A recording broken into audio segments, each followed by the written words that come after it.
ప్రజల మధ్యలో ఆయన దేవుడు అని నిరూపించటము. యేసుప్రభు వారిని సిలువ వేసింది ఎవరు? యూదులు.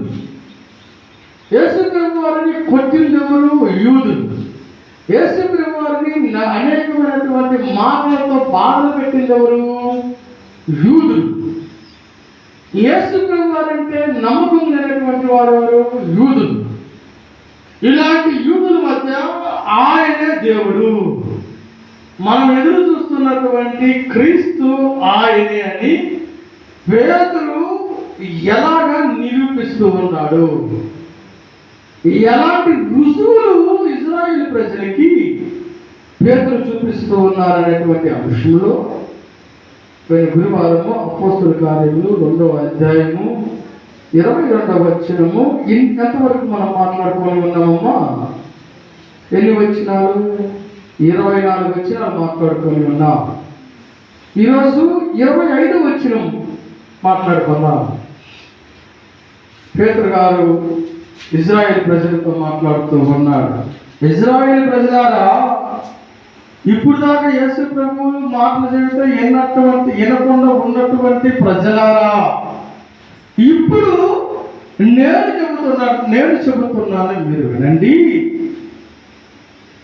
ఆయన చనిపోయినాడు, మీరు చంపేసినారు, మీ చేత ఆయన హింసలు పొందాడు, మీ చేత ఆయన శ్రమలు పొందినాడు, మీరందరూ కలిసి ఆయన చంపేస్తే ఆయన మరణము యేసు ప్రభు వారిని ఎంత మాత్రము ఆపలేదు. మరణము ఆయన బంధించలేదు. దేవుడు యేసు ప్రభు వారిని మరణ పడకల్లో నుంచి లేవనెత్తినాడు. ఆయనే నజరేయుడైనటువంటి యేసుక్రీస్తు, ఆయనే మెస్సయ్య, ఆయనే దైవ కుమారుడు, ఆయన మనిషి కుమారుడు అని పేతురు గారు ఇజ్రాయేల్ ప్రజలతో బోధిస్తూ వస్తూ 25వ వచనంలోనికి ఒకసారి వెళ్తే మనము చదువమ్మ.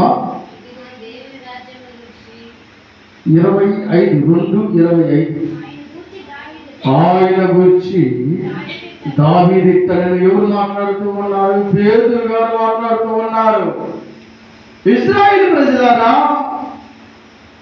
యేసు ప్రభువుని గురించి దావీదు గారు ఇలాగ మాట్లాడారు. మన పితరుల కాలంలో దావీదు మహారాజు గారు మనల్ని పరిపాలన చేశారు కదా, ప్రవక్తగా ఉండి.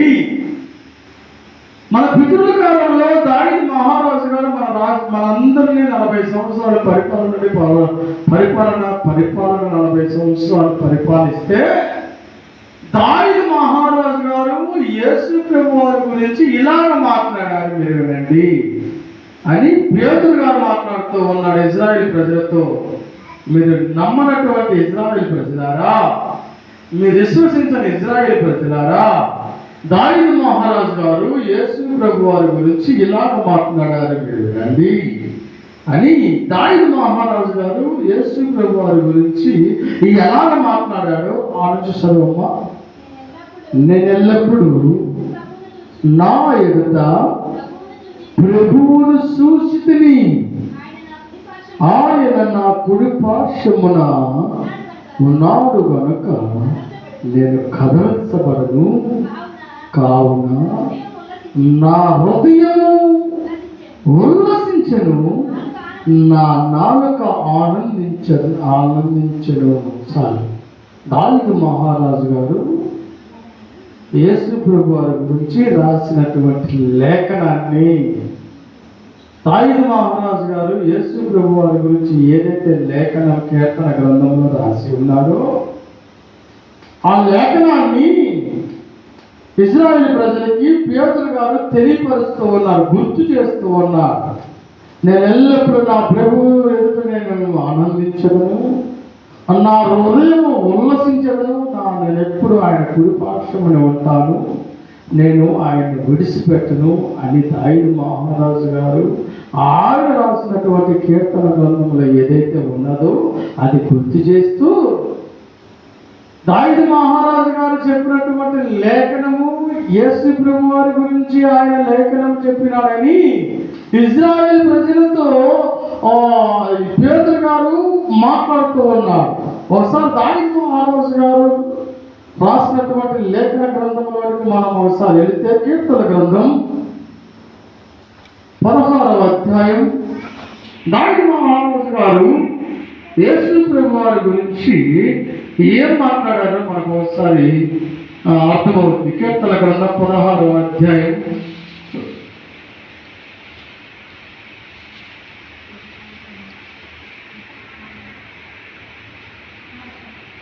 8వ వచనం చదవమ్మా. సదాకాలము యెహోవా యందు సదాకాలము యెహోవా యందు నా గురి నిలుపుతున్నాను. ఆయన నా కుడి పార్శ్వమున ఉన్నాడు కనుక నేను కనిపించగలను. ఇప్పుడు దావిదు మహారాజు గారి కీర్తన గ్రంథంలో రాబోయే రోజులలో యేసు ప్రభు వారి జీవితం గురించి రాసినటువంటి లేఖనం ఇది. నన్ను ఇశ్రాయేలు ప్రజలు చంపారు, నన్ను ఇశ్రాయేలు ప్రజలు తీసుకెళ్ళి చంపేసి హింసలు పెట్టి, బాధలు పెట్టి, నిందలు పెట్టి, అవమానం పెట్టి, ఎంతో శ్రమలు పెట్టి నన్ను చంపేసినను, నన్ను తీసుకుపోయి సమాధిలో పెట్టినను, నేను కదలించబడను. హల్లెలూయా. నేను కదలించబడను. రాబోయే రోజులలో ఒక వ్యక్తి ద్వారా ఇలాంటి కార్యం జరిగింది అని దావీదు మహారాజు గారు లేఖనాన్ని రాసినటువంటి లేఖనాన్ని పేతురు గారు ఇశ్రాయేలు ప్రజలకి గుర్తు చేస్తూ ఉన్నారు. ఇలాంటి లేఖనం దావీదు మహారాజు గారు కీర్తన గ్రంథంలో రాసి ఉన్నారు కదా. ఆ రాసి ఉన్నది ఎవరి గురించి అంటే యేసు ప్రభు వారి గురించి ఆయన ఇలాంటి లేఖనాన్ని రాసి ఉన్నారు. ఈ లేఖనం యేసు ప్రభు వారికి సంబంధించింది. ఆయన మనుష్య కుమారుడు అని ఇశ్రాయేలు ప్రజలకి వాళ్ళు తెలియపరుస్తూ ఆ నుంచి 9వ వచనం చదివితే చదవమ్మా. అందువలన నా హృదయము సంతోషించుచున్నది, నా ఆత్మ హర్షించుచున్నది, నా శరీరము కూడా సురక్షితముగా నివసించుచున్నది. ఎందుకనగా నీవు నా ఆత్మను పాతాళములో విడిచిపెట్టువు. Praise the Lord. Hallelujah, hallelujah. దావీదు మహారాజు గారు యేసు ప్రభు వారి గురించి రాసినటువంటి లేఖనం ఇది. నేను ఎందుకంత ఆనందపడుతున్నాను, నేను ఎందుకంత సంతోషపడుతున్నాను, నా హృదయం ఎందుకంత ఉల్లాసంగా ఉన్నది, నా హృదయం ఎందుకంత ఆనందంగా ఉన్నది అంటే నన్ను పాపంలో కూడా విడిచిపెట్టము అనుకునే నా హృదయం ఎంత సంతోషముగా ఉన్నది. పాతాళం అంటే సమాధిలో నన్ను నీవు విడిచిపెట్టేటువంటి వాడివి కాదు.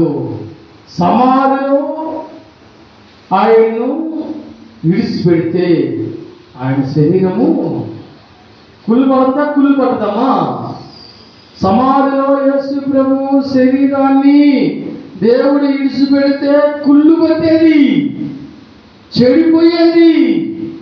సమాధిలో యేసు ప్రభు శరీరాన్ని దేవుడు విడిచిపెట్టలేదు కాబట్టి ఆయన శరీరము కుళ్ళు పట్టలేదు, ఆయన శరీరము వాసన పట్టలేదు, ఆయన శరీరము చెడిపోలేదు.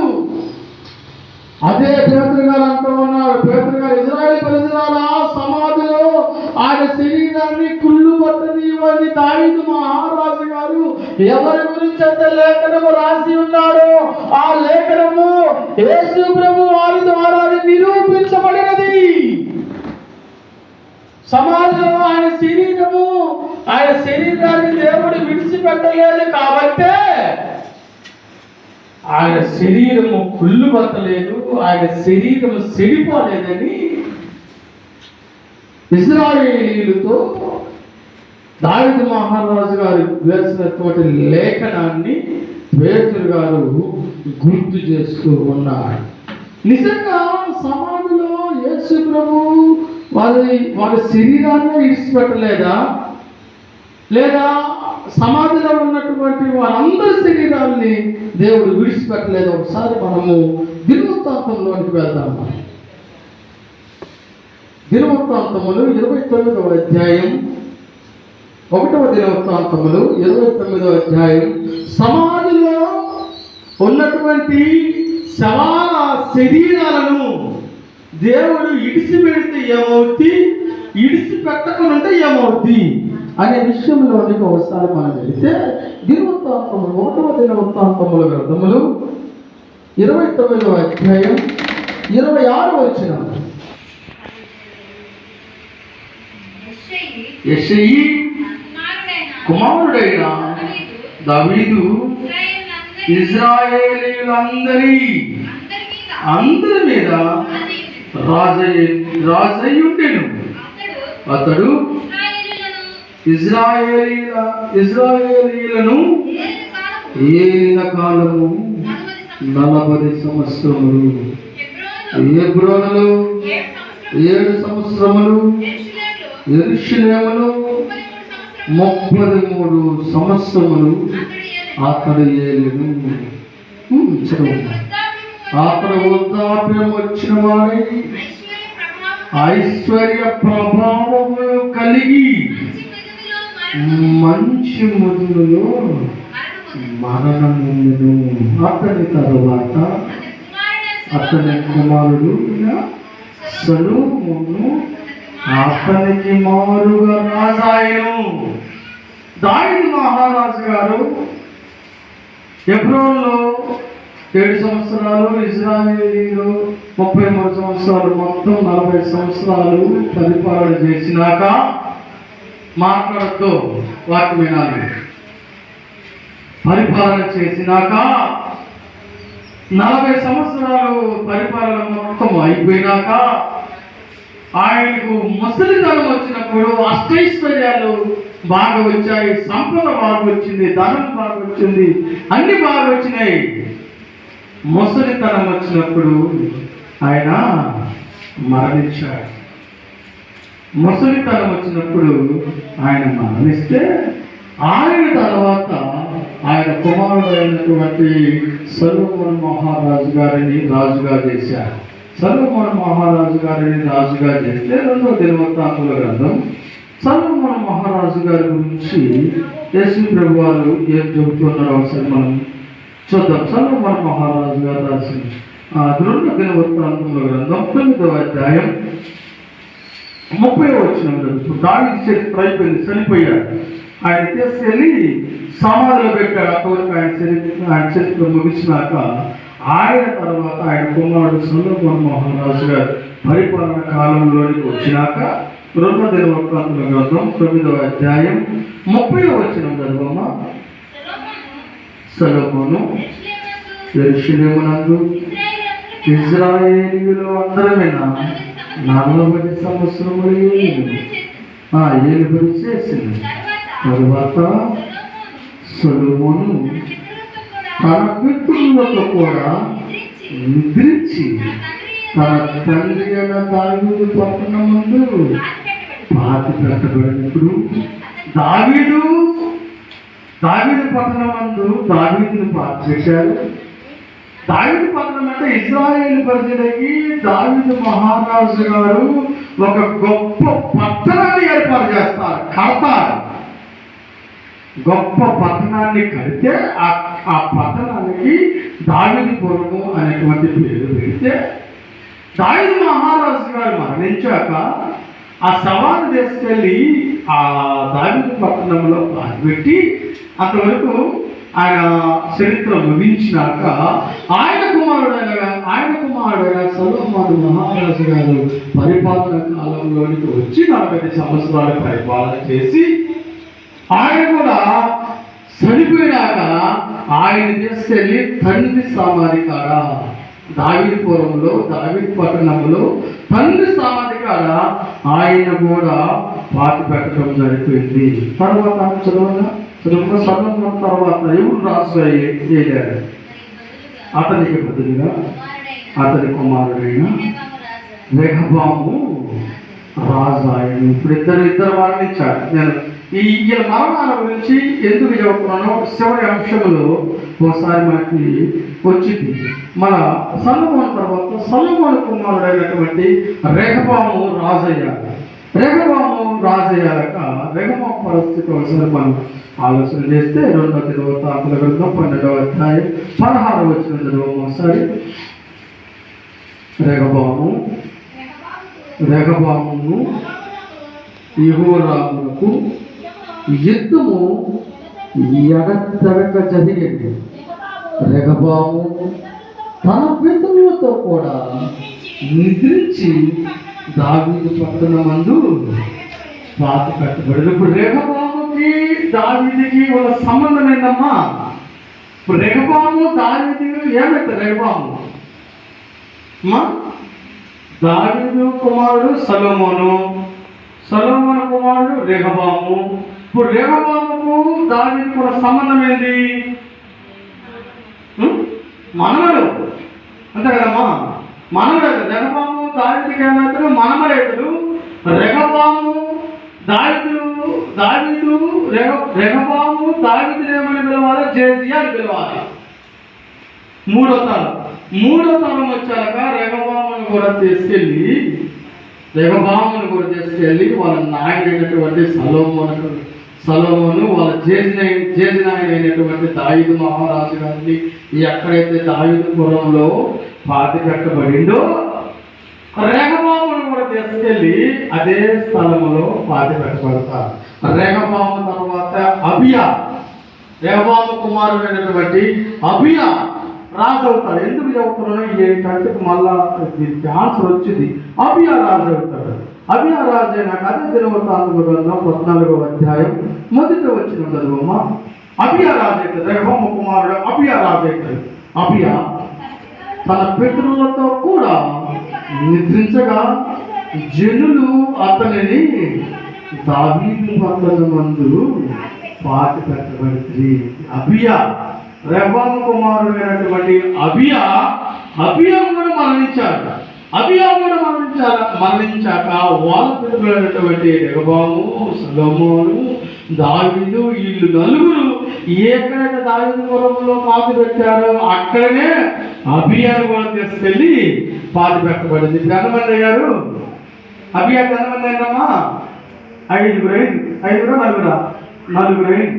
నలుగురు తీసుకెళ్ళి నలుగురు సామాన్లు ఎక్కడ ఉన్నాయి? దావీదుపురంలో ఉన్నాయి. దావీదు కుమారుడు, దావీదు మనవుడు, ఆ మనవుడికి పుట్టినటువంటి అబియాకు పుట్టినటువంటి ఆయన ఎవరు? ఆస. అబియా కుమారుడు ఎవరు? ఆస.